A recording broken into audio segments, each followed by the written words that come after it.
Performing art यानी प्रदर्शन कलाएं विद्यार्थियों में जहां कला के प्रति रुझान पैदा करती हैं, वहीं व्यवहारिक शिक्षण विधि के पक्ष को उजागर करती हैं। जब अलग अलग माध्यमों से हम बच्चों को अपने आप को एक्सप्रेस करने को कहते हैं, तो हम ये पाएंगे कि वो बहुत ही उनमें एक क्रिएटिविटी जागृत होती है और उनकी एक्सप्रेशन एबिलिटी बहुत डेवलप होती है। प्रदर्शन कलाओं के माध्यम से किस विद्यार्थी में कौन सी प्रतिभा छिपी हुई है, वो उभर कर सामने आती है। इन प्रतियोगिताओं से विद्यार्थियों का उत्साहवर्धन होता है और भविष्य में यही विद्यार्थी अच्छे मूर्तिकार, चित्रकार और कलाकार भी बन सकते हैं। अगर बच्चों को ऐसी शिक्षा दोगे तो उनको मजा भी आएगा कि इससे मैं आगे जाकर अपने पैरों पर भी खड़ा हो सकता हूँ। तो हम लोग बुनियादी शिक्षा देने का भी प्रयास पूरा कर रहे हैं।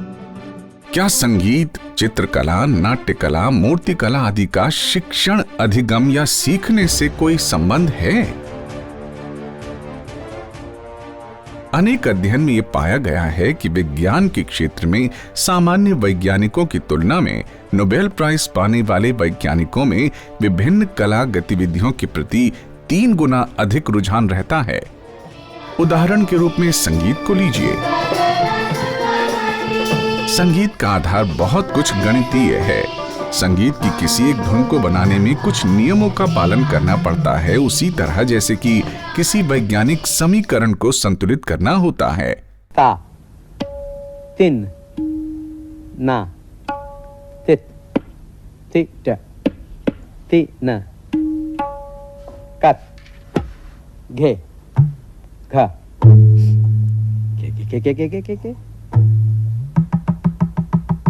के धा, धिन, क्रान, घ्रान, तिटकत, कत्तिटत्ता। संभवतः इसीलिए विज्ञान के क्षेत्र में नोबेल पुरस्कार प्राप्त अधिकांश वैज्ञानिक जैसे एल्बर्ट आइंस्टाइन पियानो तथा वायलिन के भी श्रेष्ठ वादक थे। उन्होंने कहा था कि मेरे लिए ज्ञान की पिपासा से कहीं अधिक महत्वपूर्ण मेरी कल्पनाशीलता रही है। किसी भी सृजनात्मक गतिविधि में ज्ञान से कहीं अधिक इंट्यूशन अथवा अंतर्बोध महत्वपूर्ण है। If I were not a physicist, he once said, I would probably be a musician. I often think in music. I live my daydreams in music. I see my life in terms of music. I get most joy in life out of music. Bharat के पूर्व राष्ट्रपति तथा missile man doctor APJ कलाम वीणा बजाते थे।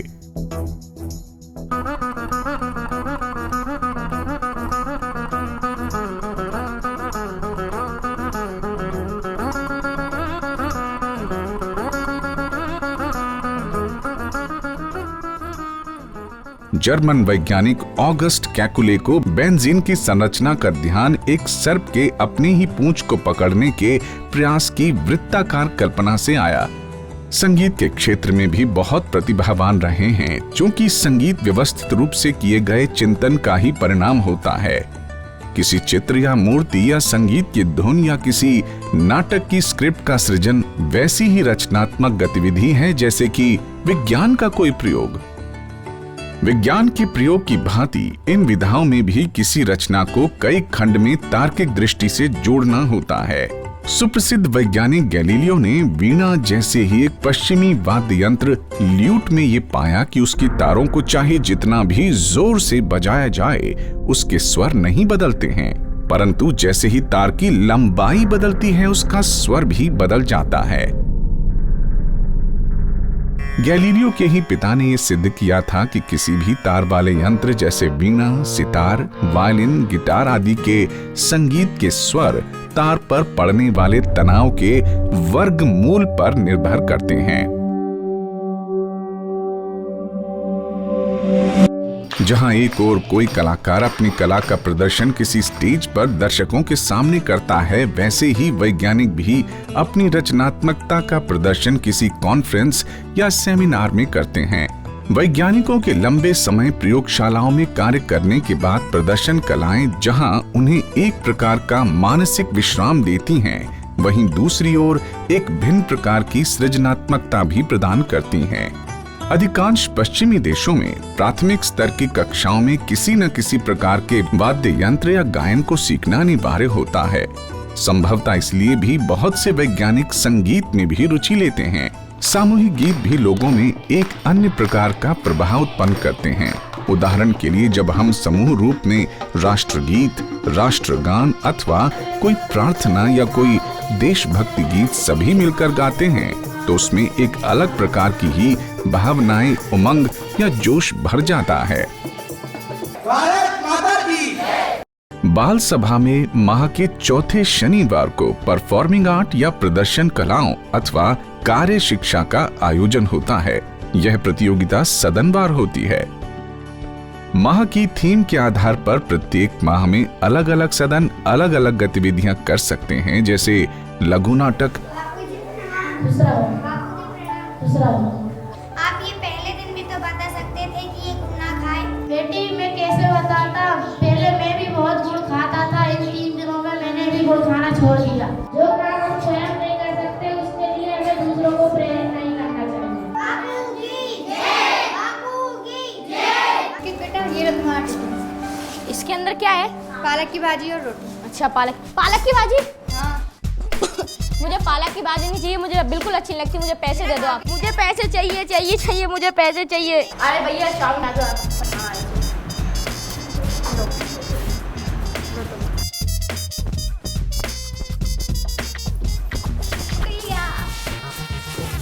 अंकित तुम्हें क्या हो गया? अंकित जाओ तुम। देखने क्या हो गया, पता नहीं, अचानक खेलते खेलते बेहोश हो गया।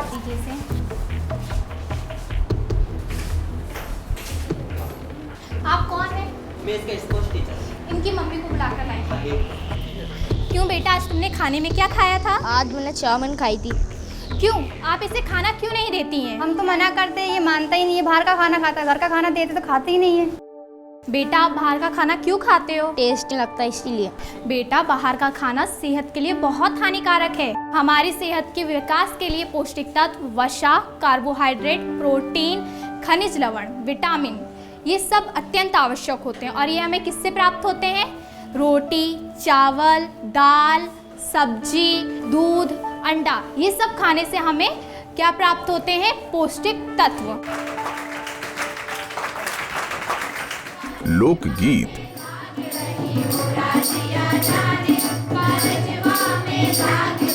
लोक नृत्य,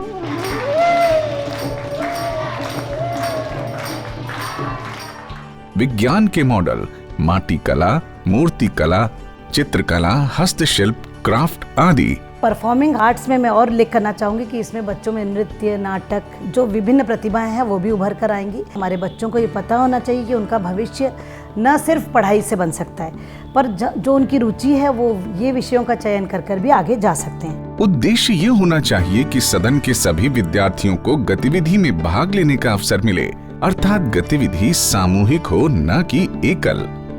यदि परफॉर्मिंग आर्ट में सदन में सभी विद्यार्थियों की भागीदारी न हो तो उसके अंक कट जाते हैं। एकल प्रस्तुति में तो कोई भी अंक नहीं दिया जाता। इस गतिविधि के लिए 15 अंक निर्धारित हैं और जिस तरह व्यक्तिगत प्रतिस्पर्धा में सभी सदस्यों के प्राप्त अंक सदन में जोड़ दिए जाते हैं, उसी तरह सदन को जितने अंक मिलते हैं वो भी प्रत्येक सदस्यों में बांट दिए जाते हैं। सदन को जितने अंक मिलते हैं वही प्रत्येक सदस्य को व्यक्तिगत अंक प्राप्त होते हैं। आज प्रदेश के कई कलाकार ऐसे हैं जिन्होंने स्कूल समय से ही इन गतिविधियों में भाग लिया और आज एक प्रसिद्ध कलाकार हैं और आज वो अपनी कला में प्रसिद्ध होकर अपना और अपने स्कूल का नाम रोशन कर रहे हैं। CCLE के अंतर्गत माह के चौथे शनिवार को कार्य शिक्षा अथवा SUPW की भी व्यवस्था है। गांधी जी ने कहा था कि बालकों को विभिन्न विषयों की शिक्षा किसी आधारभूत शिल्प के माध्यम से दी जाए, जिससे विद्यार्थियों में करके सीखने एवं अनुभव से सीखने की विधा का विकास हो, उनमें श्रम के प्रति आदर का भाव पैदा हो और आत्मनिर्भरता की भावना विकसित हो। प्रशिक्षणार्थियों तक परिचर्चा के माध्यम से भाव पहुंचाना आवश्यक है कि कार्य शिक्षा अंतर्गत पेपर क्राफ्ट या माटी कला या वुडवर्क आदि कार्य विद्यार्थियों से कराने से उनके मन में श्रम के प्रति सम्मान का भाव उपजेगा। पेपर क्राफ्ट एवं सिलाई कार्य से उनकी रचनात्मकता, हाथों की उंगलियों का संतुलन, सौंदर्य बोध तथा गणितीय आकार प्रकार की भी समझ बढ़ेगी। विद्यार्थियों में जेंडर बायस समाप्त होगा। कार्य शिक्षा के प्रति जागरूकता होने से शिक्षक एवं विद्यार्थी शाला में स्वच्छता कार्य, बागवानी, शाला भवन में फर्नीचर, प्रयोगशाला में उपकरण आदि का व्यवस्थित तरीके से संधारण करना सीखेंगे।